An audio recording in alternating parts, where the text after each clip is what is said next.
Okay, and so for episode 59, we are now once again heading back to the Grizzly, and officially, I did think about using the jackhammer again, but ultimately, I don't think this is the sort of event where I can give that thing redemption, so I'm gonna try something else.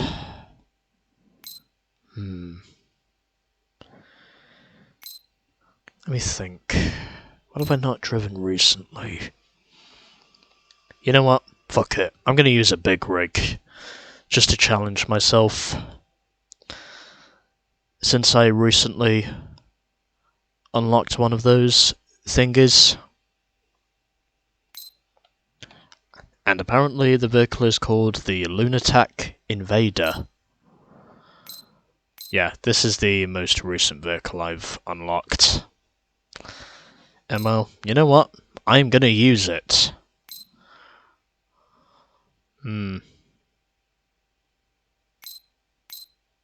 Yes.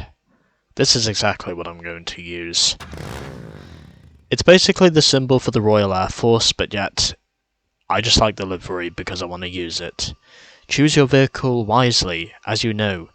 Everything has its strengths and weaknesses on the Grizzly, so you need to pick the vehicle you're most comfortable with. Old rivalries will be renewed, bitter enemies will seek revenge for transgressions past. Keep your eyes and ears open, and your head in the race. Transgression, of course, being another word for wrongdoing. But to be completely honest, any event I go to at the Grizzly seems pretty innocuous to me. Not harmful or offensive.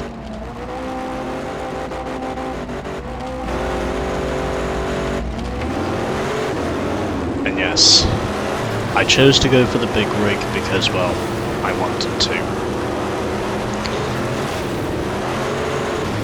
Also because, well, I figured it was time for me to try something different. And for me to maybe see if I could win using a heavyweight. Because of knowing how, in spite of the weight I'm carrying, I still think I am big enough to effectively destroy my opponents. And well, as for whichever Mudpugger event is going to be next, that's probably what I will use for the fucking jackhammer once I get to the next Mudpugger event. That's probably when I'll use my next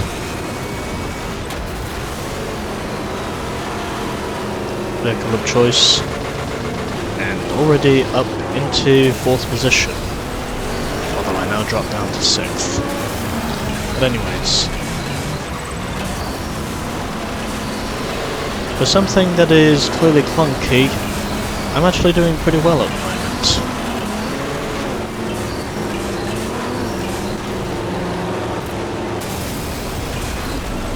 Although the chaos still continues to ensue behind me, and the game had a momentary screen freeze there, and already just like that, I was briefly up to 2nd.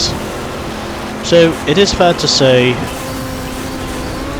I've definitely got an advantage in terms of using this thing.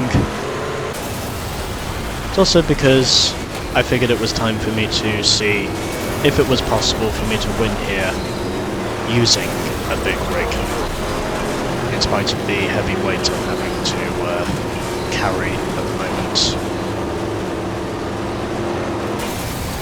And not even attempting to go around the outside, I'm just shooting down the inside.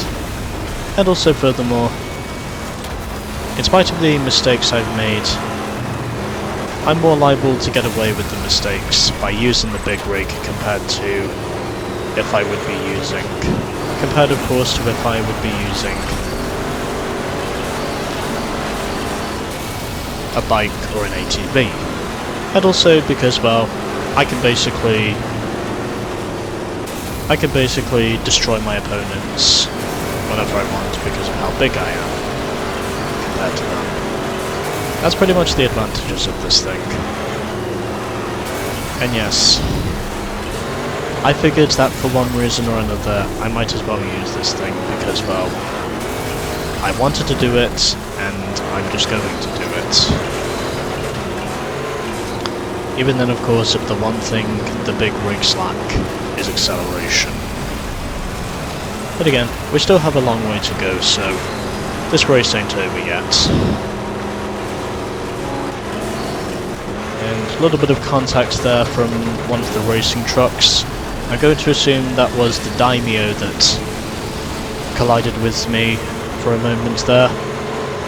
Fortunately, however, he did not tip me over because, well, this thing is big enough to have the sturdiness of not being tipped over. And also because, furthermore, I'm less likely to be destroyed compared to the other vehicles I would use. Even then, of course, if I, for a moment there, was blocked, which didn't necessarily help me out too much. But yes, advantages and disadvantages like the game claims, and ultimately not made any major mistakes up to this point, so I am still in contention for this thing. In spite of knowing how much revenge there is. In spite of knowing... Oh, for fuck's sake! Well, had to happen at some point. And now I've been tipped over. Yes, I can say I'm back on all four wheels. But yeah, acceleration is one of the disadvantages this thing has. Even though I don't think that was my fault, because, well, I was throwing a block, and then he basically just tipped me over, but somehow, in that incident, I was not destroyed. Somehow, someway, I did not get destroyed.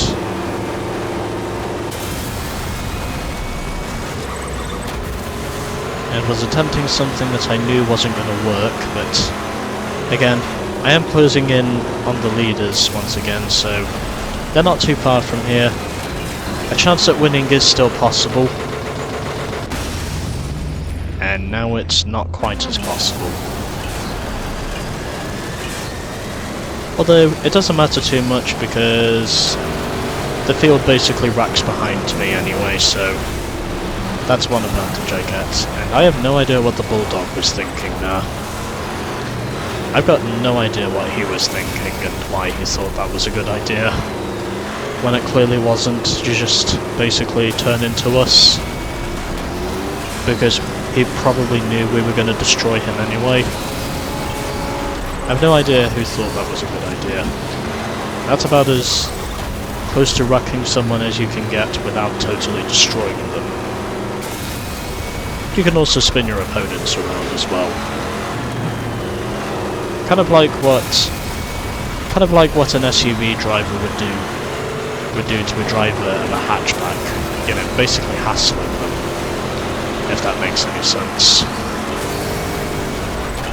And I do now take the lead once again, so winning this race in a big rig might still be possible, if I can manage to keep my nose clean and also watch over my boost tank, which is another important thing I should focus on.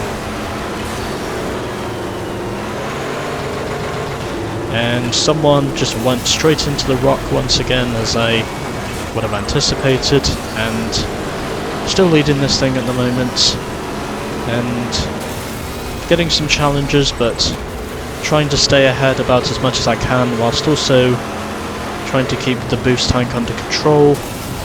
And it looks as though I am going to pull it off at the Grizzly.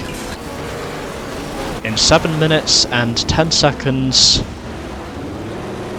the Lunatac Lavender wins at the Grizzly. Probably because of my superior speed. And also because of my superior size. That was probably the main reason why I won this event. But anyways, what can I say? It's the Grizzly, baby.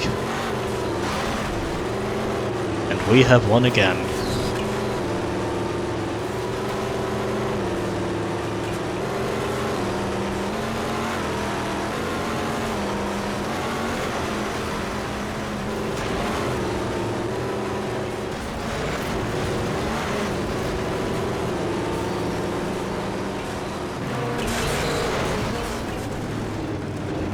and also it's not quite as easy to tip my vehicle over.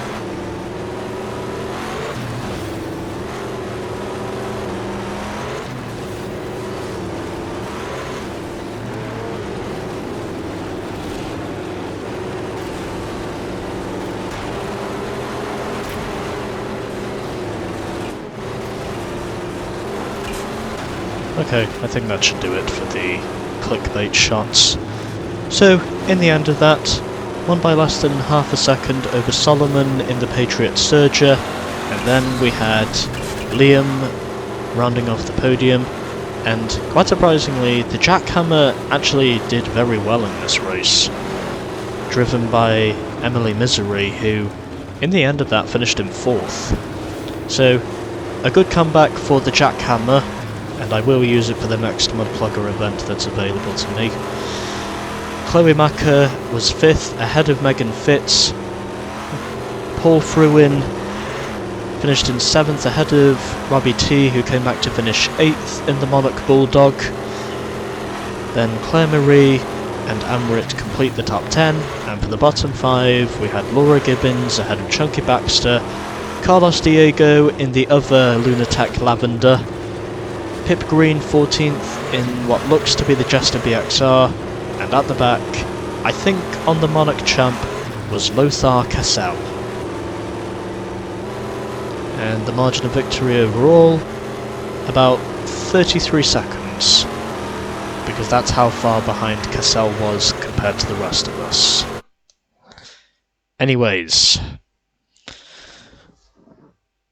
2 events complete on the ticket, and now we have just 2 tickets left. And that is official. So, 2 tickets left, and one of them is called Mud and Mayhem. As for the other one, well, it's called Apocalypse, but that will come once we have completed this one. And our next event is called Dirty Protest, where we're once again heading back to the mud pool, and we are using a bike once again. Prepare for chaos and destruction.